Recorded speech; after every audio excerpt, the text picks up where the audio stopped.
Okay. So I had, as Edward said, I was this postdoc in 2016 and 2019. So I saw a little bit of all these studies, but three of them were mainly under my purview. So I want to talk a little bit about those. Now, he mentioned that, I mean, by now you're all probably familiar with X-FI experimental paradigm, but I didn't know exactly who'd be in the crowd.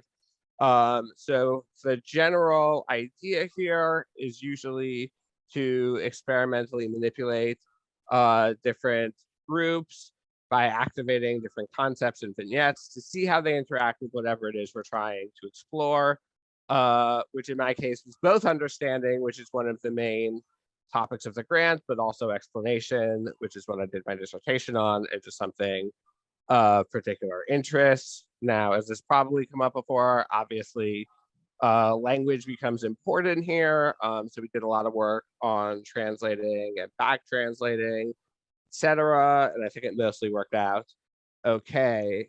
Now, most of these were studies we had done to some extent in the US. So to me, the most interesting results were when we didn't find an interaction between whatever the overall pattern was we were seeing and the site variable, which is just what I'm calling the different populations. As that suggests, we may have stumbled across something vaguely universal about the concepts of understanding and explanation. And of course, I am aware that the absence of significance, in this case, significance of interaction with the site variable, isn't necessarily significant itself, but I still think it could be kind of cool. So that's a lot of what I'm going to talk about. So there are three studies I want to talk about today. One of them has to do with this question of whether claims that someone understands something are undermined when it turns out their putative understanding is based on false beliefs.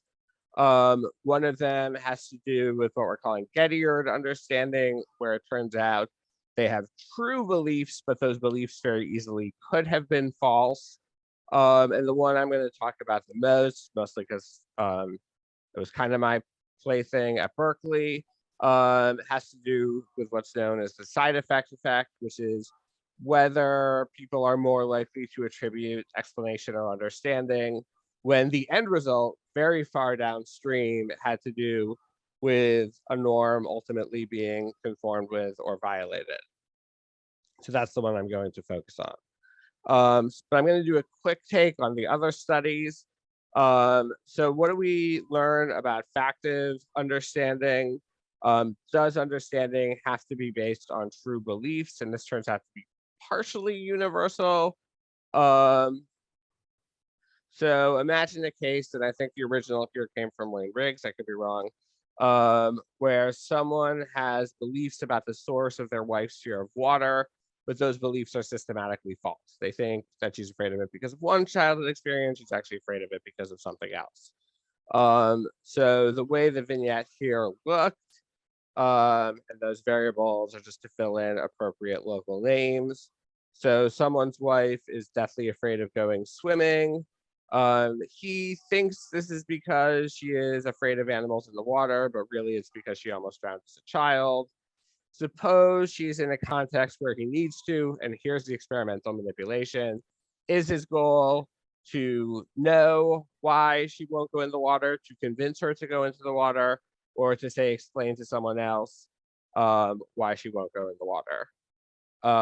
Okay, and what do we find? And by the way, I should mention, I don't know if Tanya Rose is in the crowd right now, but 6 years ago, she taught me to make way prettier charts than this, and I've totally forgotten how. So if you do want to learn from her, it'll come out better than this. So we do find there's an effective population. These are going to be a Likert scale, just how much do you agree from 1 to 7 that the person knew why or explained or understood. Didn't go beyond 6, so that's why it caps off there. Really should have started at 1. So we do obviously see a main effect of population. You can just eyeball this, and the overall height of the chart is all over. I don't think there's anything too interesting to see here, although one thing that keeps coming up is that the that small group of people in Peru are already starting to look like they see the world differently when it comes to understanding. Um, there's sharply lower for convinced than there is for explain or no. It doesn't come out so clearly here, but this is going to become a weird recurring pattern. And I don't quite know what to make of it. That's also going to be a recurring trend, that we have patterns and I don't know what to make of them. Okay, so this is when the question is, does the person know why his wife won't go into the water? Well, what about if we just shift the question slightly to ask if he understands why? Again, we see a main variation based on site. See the charts are all over. And this time, though, we see a variation based on condition, where the condition is his goal to convince, what is the end goal? Is it to convince or explain or understand? And people are less likely to attribute understanding why if his goal is to convince. I think if the goal is to convince, there's something deficient about the understanding when it's based on a false belief. And that at least seems moderately universal. That's the fact that that blue bar is relatively consistently lower than the other two. And those are one standard error, are the error bars. And so again, what I find cool is that there is no interaction with site. The P is pretty high there. Okay, what about understanding that? Again, varies by site and by condition. But again, there's no interaction. Here it's a little lower, which is less fun, but I still think it's cool. People, the p-value, I mean, people are less likely to attribute understanding when you have to convince your wife to go into the water. And again, that seems at least moderately universal. So it seems like understanding is undermined by false beliefs for the most part when and only when your goal is to convince rather than to know why something's happened or to explain something's happened. We also see these absolute ratings depend on site.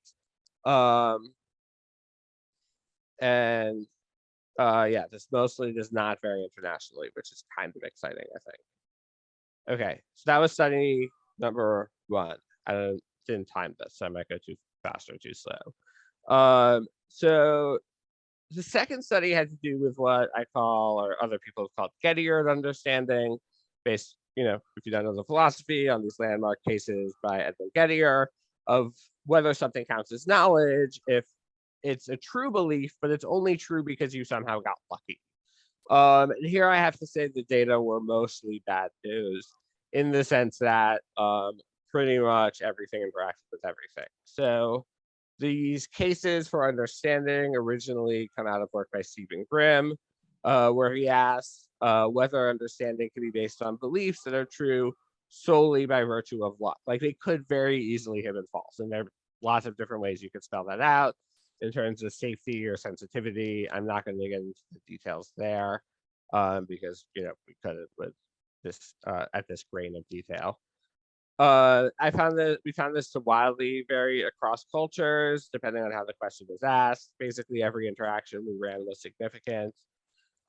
Here's the way the vignette worked. 2 of the 3 vignettes we ran looked, and I'll say a second about the third. So suppose there are 2 people in a workshop. Every day at 5 p.m., the first person pushes a button to turn the workshop's main machine off manually. And then they usually leave the workshop right after, and it takes about an hour for the machine to slowly shut down. Now, here's the important experimental manipulation. We suppose that the button or the electric circuit either is or isn't fully reliable. And in fact, when it isn't reliable, we say it's very unreliable. It only works about 1 out of 10 times. But where it is, it always shuts down the machine. Now, as it happens, there's a backup mechanism that if the machine doesn't shut down manually at midnight, it's just going to shut down automatically to prevent overheating. But neither of them actually knows about this backup mechanism. So suppose we're talking about one particular day. So it's Monday at 5 p.m. One of the people sees another one push the button. They both leave the workshop right after. This is the vignette where the button is totally reliable. So sure enough, it shuts off an hour later. When they come to work the next morning, they see the machine is off and they form the belief that it was shut down because the button was used to turn it off. That's the case where this is clearly genuine understanding. They know what happened. They have the causal process.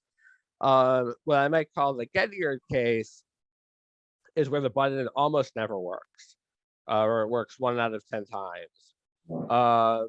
They come in, they see the machine's off, they form the belief that it's off because of the button.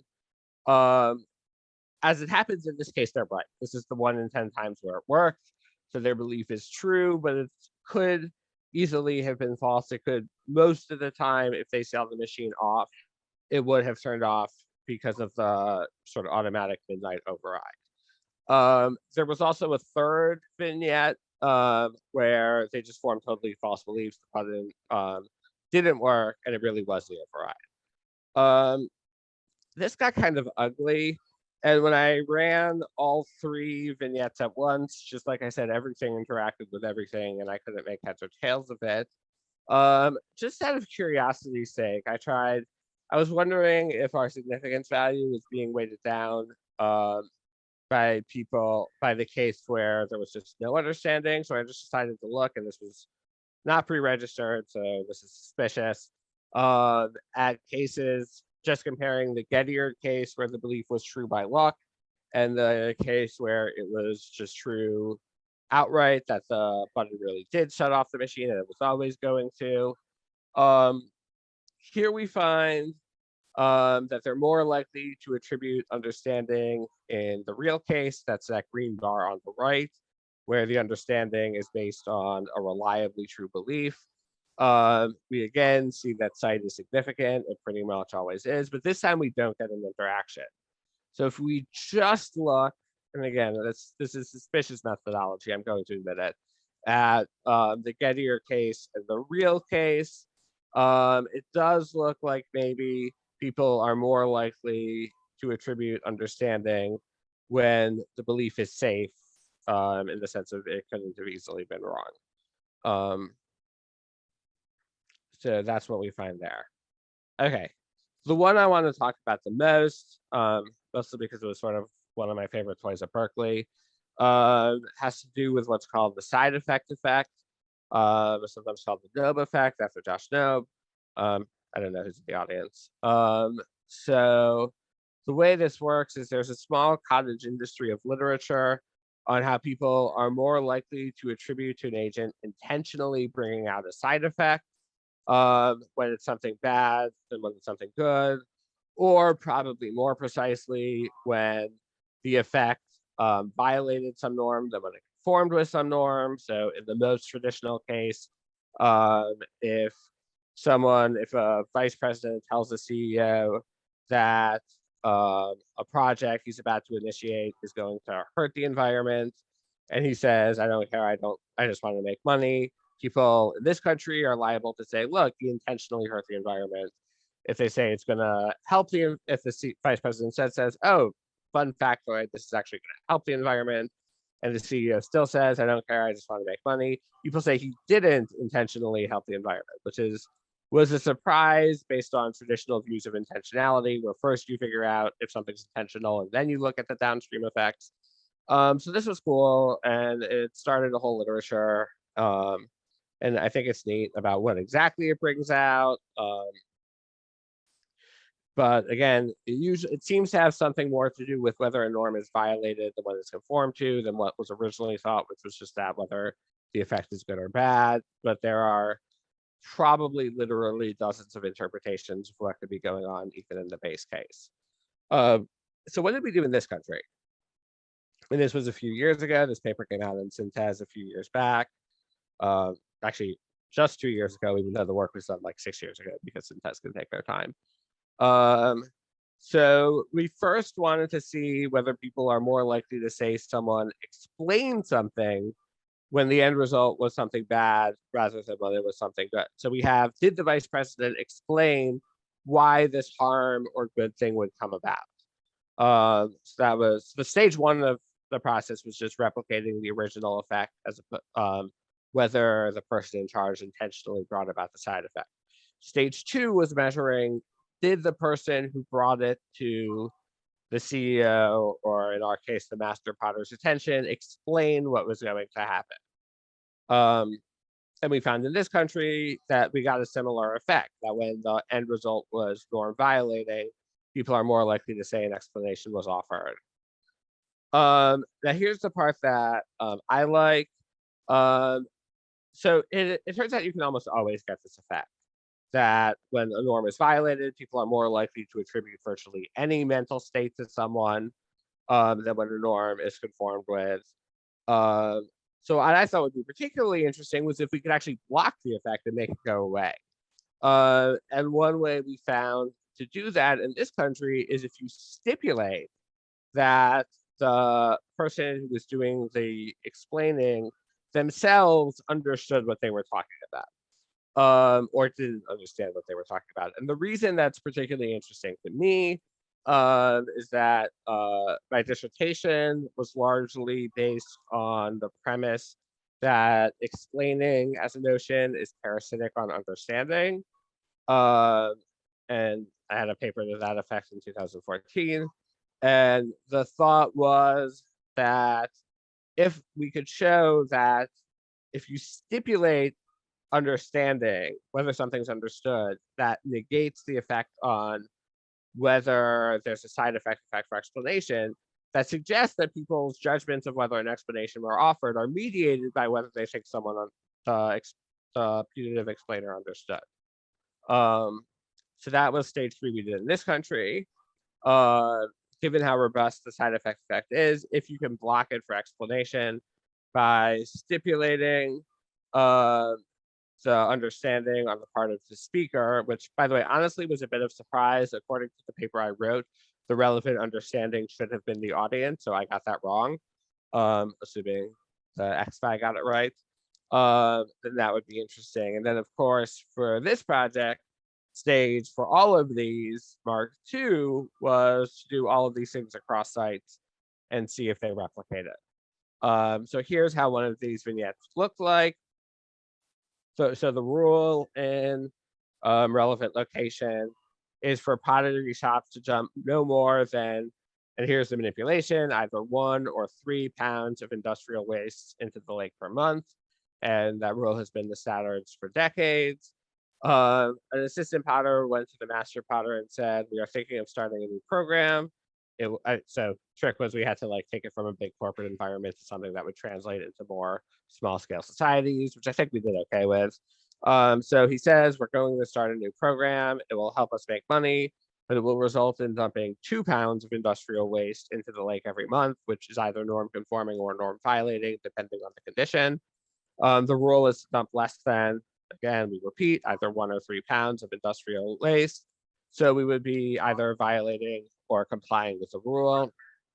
And then we say the assistant went on to give a brief description of the mechanism by which the industrial waste would be dumped. And what we're really going to care about is whether that description constituted an explanation.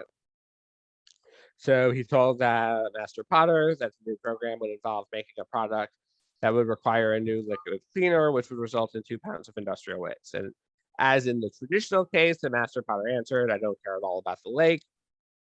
I just want to make as much money as I can. Let's start the new program. They do start the new program. As it happens, 2 pounds of industrial waste were dumped into the lake.